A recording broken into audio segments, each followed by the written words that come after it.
ಹೋಗ್ತಾ ಇದೆ ಅಂದ್ರೆ ಎಷ್ಟು ದಿನ ಹೋರಾಟ ಮಾಡಿದ್ದೀರಾ ಇಲ್ಲಿ ರೈತರ ಜೊತೆ ನಿಂತು? ನಾನೇ ಬಂದಿದ್ದೀನಲ್ಲ, ನಾನು ಯಾರಾದ್ರೂ ಬಂದಿದ್ರ? ಒಬ್ಬೊಬ್ರು ಆರಾಮ್ ಸರ್, ಇನ್ನ ಆರಾಮ ಇರ್ತೀನಿ, ಎಷ್ಟು ಗಂಟೆ ಬೇಕಾದಿರ್ತೀನಿ. ಒಬ್ಬೊಬ್ರು ನೀವೇ ಸಾಲು ಸಮಸ್ಯೆಗಳಿದಾವೆ ಅಂತ ಹೇಳ್ತಾ ಇದ್ದಾರೆ ರಾಜ್ಯ ಸರ್ಕಾರದ ಲೋಪಗಳನ್ನ. ಆದ್ರೆ ಬಿಜೆಪಿ ಎಲ್ಲೂ ಕೂಡ ಬೀದಿಗಳು ಹೋರಾಟ ಮಾಡುವಂತದ್ದು ಬರೀ ಹೇಳಿಕೆಗಳಿಗೆ ಸೀಮಿತ ಆಗಿದೆ ಹೊರತು ಹೋರಾಟಗಳನ್ನ ಮಾಡ್ತಿಲ್ಲ ಅನ್ನೋದು ಸರ್. ಈಗ ಇನ್ನೂ ಅದೊಂದು ಮಾಡ್ಬಿಡ್ತಾರೆ. ಜೆಡಿಎಸ್ ನ ಒಬ್ಬರು ಮಾಜಿ ಶಾಸಕರು ಹೇಳ್ತಾರೆ ವಿಪಕ್ಷಗಳು ಸತ್ತಿದೆ ರಾಜ್ಯದಲ್ಲಿ ಅಂತ ಹೇಳ್ತಾರೆ ಸರ್. ಇದನ್ನ ಅವ್ರ ಪಾರ್ಟಿದು ಹೇಳ್ಕಂತಾರಪ್ಪ.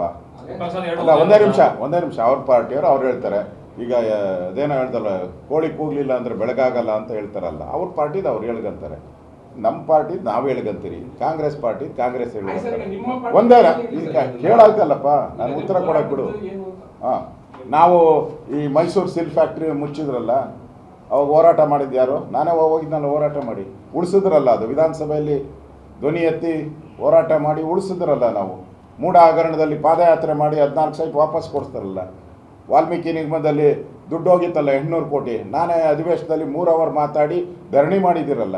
ಮಂತ್ರಿ ರಾಜೀನಾಮೆ ಕೊಡಿಸಿದ್ದೀರಲ್ಲ. ನಾವು ಇವಾಗೂ ಬಿಡ್ದಿದ್ದು ಅವ್ರು ಮಾಡೋಕ್ಕೆ ಏನೇ ಮಾಡಿದ್ರು ಬಿಡಲ್ಲ. ನಾವು ತೀರ್ಮಾನವನ್ನು ತೆಗೆದುಕೊಂಡಿದ್ರೆ ಏನೇ ಮಾಡಿದ್ರು ಈ ಬಾರಿ ಅಧಿವೇಶನದಲ್ಲಿ ಬಿಡದಿ ಇರ್ಬೋದು, ಆನೇಕಲ್ಲಲ್ಲಿ ಮಾಡ್ತಾ ಇದ್ದಾರಲ್ಲ, ಅದನ್ನು ಹೋರಾಟ ಮಾಡ್ತೀರಿ. ನಮಗೆ ವಿರೋಧ ಪಕ್ಷವಾಗಿ ನಮಗೆ ಹೋರಾಟ ಮಾಡೋದೊಂದೇ. ಸರ್ಕಾರ ದೌರ್ಜನ್ಯ ಮಾಡ್ತಾ ಇದ್ದಾರೆ, ಅದನ್ನು ಮಾಡ್ತೀರಿ. ಇದೊಂಥರ ರಿಯಲ್ ಎಸ್ಟೇಟ್ ಸರ್ಕಾರ. ಇದು ರಿಯಲ್ ಎಸ್ಟೇಟ್ಗೆ ಫಸ್ಟು, ಟೆಂಡರ್ ಕರೆಯೋದಕ್ಕೆ ಫಸ್ಟು, ಅಭಿವೃದ್ಧಿ ಕಾರ್ಯಕ್ಕೆ ನೆಕ್ಸ್ಟ್. ಇವ್ರದ್ದು ಕೇಳಿ ಇವಾಗ ಇನ್ಯಾರು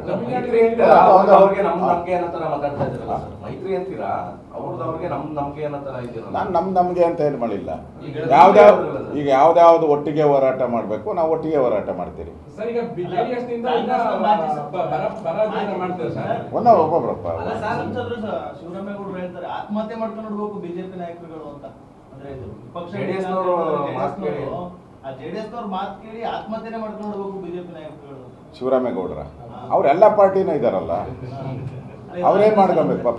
ಜೆಡಿಎಸ್ ನಾಯಕರುಗಳಿಗೆ ಬಿಜೆಪಿ ನಾಯಕರ ನಾಯಕತ್ವದ ಮೇಲೆ ನಂಬಿಕೆ ಇಲ್ವಾ ಅಂತ? ಜೆಡಿಎಸ್ ನ ಲೀಡರ್ಗಳಿಗೆ ಬಿಜೆಪಿ ನಾಯಕತ್ವದ ಮೇಲೆ ನಂಬಿಕೆ ಇಲ್ವಾ ಅಂತ? ಕುಮಾರಸ್ವಾಮಿ ಅವರು ರಾಜೀನಾಮೆ ಕೊಟ್ಟು ರಾಜ್ಯಕ್ಕೆ ಬಂದು ವಿಪಕ್ಷಗಳು ಅದು ಅವ್ರ ಪಾರ್ಟಿ ನೀವು. ನಿಮ್ ಮಿತ್ರ ಪಕ್ಷನೇ ಹೇಳ್ತಾ ಇರ್ತಾರೆ. ಅಲ್ಲ, ನಾನು ಹೇಳ್ತಾ ಇದ್ದೀನಲ್ಲ, ಅದು ಅವ್ರ ಪಾರ್ಟಿ ನೀವು. ಮಿತ್ರದ್ದೆಲ್ಲ ಈಗ ಹಿಂಗೆ ದಾರಿ ಬಿಡಪ್ಪ. ಅದೇನು ಕೇಳೋದು ಬಂದ್ಬಿಟ್ಟು ಮುಂದೆ ಕೇಳಿ ಏನು ಕೇಳ್ತೀವಿ. ನಾವು ಮಾಡ್ತೀರಿ. ಈಗ ನಾವು ಈಗಾಗಲೇ ನಾನು ಬಂದು KRSಗೆ ಬಂದು ಭೇಟಿ ಮಾಡಿ ಹೋಗಿದ್ದೀನಿ. ನಾನು ನೀರಿನ ಬಗ್ಗೆ ಭೇಟಿ ಮಾಡಿದ್ದೀನಿ. ಇನ್ನು ಅಲ್ಲ, ಹೋರಾಟ ಅಂದರೆ ವಿಧಾನಸಭೆ ಬಂದಾಗ ಹೋರಾಟ ಮಾಡಬೇಕು. ಇನ್ನೇನು ಮಾಡ್ತೀರಾ ಹೋರಾಟ ಅಂದರೆ? ಮಾಡ್ತೀರಿ, ಅನೌನ್ಸ್ ಮಾಡ್ತೀರಲ್ಲ. ಈಗ ಬಿಡ್ದಿದ್ದು ನಮ್ಮ ರಾಜ್ಯಾಧ್ಯಕ್ಷರು ನಾವೆಲ್ಲ ಅನೌನ್ಸ್ ಮಾಡೋಕೆ ಹೇಳಿದಿರಿ. ಬಿಡ್ದಿದ್ದು ಹೋರಾಟ ಒಂದೊಂದೇ ತಗೊಂತೀರಿ. ಮೊನ್ನೆ ಕಸದ ವಿಚಾರವಾಗಿ ದೊಡ್ಡ ಹೋರಾಟ ಮಾಡಿದ್ದೀರಿ.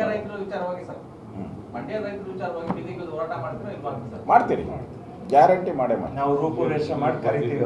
ಇಲ್ಲೇ ಬೇಕಾದಷ್ಟು ನಮ್ಮ ಲೀಡರ್ಗಳಿದ್ದಾರೆ. ಪ್ರತಿ ಬಾರಿನೂ ಹೋರಾಟ ನೀವೇ ನೋಡಿದ್ರಿ, ನೀವೇ ಟಿವಿಗಳಲ್ಲಿ, ನೀವೇ ಪತ್ರಿಕೆಯಲ್ಲಿ ಹಾಕಿದ್ದೀರ.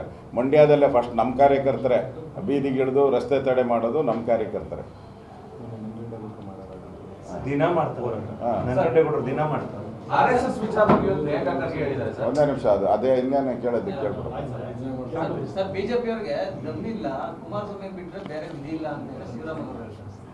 ಅದೇ ನಾನು ಹೇಳ್ದಲ್ಲ, ಅವ್ರು ಯಾವ ಪಾರ್ಟಿ ಅವೆಲ್ಲ ನೋಡ್ಬಿಟ್ಟು ಬಂದ್ಬಿಟ್ಟು ಅವರಲ್ಲ, ಆ ಪಾರ್ಟಿ ಇದ್ದಾಗ ಅವ್ರು ಹೇಳ್ತಾರೆ. ಇವಾಗ ಯಾವ ಪಾರ್ಟಿ ಅಂತ ನನಗೂ ಗೊತ್ತಿಲ್ಲ. ಅವರು ಹೊಂದಾಣಿಕೆ ಸರಿ ಇಲ್ವಾ ಸರ್ ಅಂತ? ಮೈತ್ರಿ ಸರಿ ಇಲ್ವಾ? ಯಾವುದು ಚುನಾವಣೆ ಮಾತ್ರ ಅಷ್ಟೇ ಸೀಮಿತನೇ ಇಲ್ಲ ಪಕ್ಷ? ಮೈತ್ರಿ ವಿಚಾರವಾಗಿ ನಾನೇನು ಮಾತಾಡೇ ಇಲ್ಲಲ್ಲ. ಮೈತ್ರಿ ಅಲ್ಲ, ಈಗ ಅಲ್ಲ, ಈಗ ಕುಮಾರಸ್ವಾಮಿ ಹೇಳಿದಾರ ಮೈತ್ರಿ ವಿಚಾರವಾಗಿ. ಯಾರೋ ಹೇಳಿದ್ರೆ ನಾವು ಅದಕ್ಕೆಲ್ಲ ಉತ್ತರ ಕೊಡಲ್ಲ. ಕುಮಾರಸ್ವಾಮಿಯವರು ದೇವೇಗೌಡರು ಹೇಳಿದ್ರೆ ಅದಕ್ಕೊಂದು ಅರ್ಥ ಇದೆ. ಅವರ ರಾಜ್ಯ ಅಧ್ಯಕ್ಷರು, ದೇವೇಗೌಡರು ರಾಷ್ಟ್ರೀಯ ಅಧ್ಯಕ್ಷರು. ಉಳಿದವ್ರು ಯಾರು ಹೇಳಿದ್ರು ಅದರ ಅವರ ಇಂಟರ್ನಲ್ ಪ್ರಾಬ್ಲಮ್ ಅದು. ಮೈತ್ರಿ ವಿಚಾರವಾಗಿ ಮಾಜಿ ಸಚಿವ KC ನಾರಾಯಣಗೌಡರೇ ಅಸಮಾಧಾನ ವ್ಯಕ್ತಪಡಿಸಿದ್ದಾರೆ. ನನಗೆ ಗೊತ್ತಿಲ್ಲ ಅದ್ರ ಬಗ್ಗೆ. ನಾನು ಹೇಳಿದ್ನಲ್ಲ, ಯಾರಾದರೂ ಮೈತ್ರಿ ವಿಚಾರವಾಗಿ ಎರಡೂ ಪಕ್ಷದ ರಾಜ್ಯ ಅಧ್ಯಕ್ಷರು ಅಥವಾ ರಾಷ್ಟ್ರೀಯ ಅಧ್ಯಕ್ಷರು ಕಾಮೆಂಟ್ ಮಾಡಿದ್ರೆ ಅದಕ್ಕೆ ಉತ್ತರ ಕೊಡ್ಬೋದಪ್ಪ. ಯಾರ್ಯಾರು ಕೊಟ್ಟರೆ ನಾನು ಅದಕ್ಕೆಲ್ಲ ಉತ್ತರ ಕೊಡೋಕ್ಕಾಗಲ್ಲ.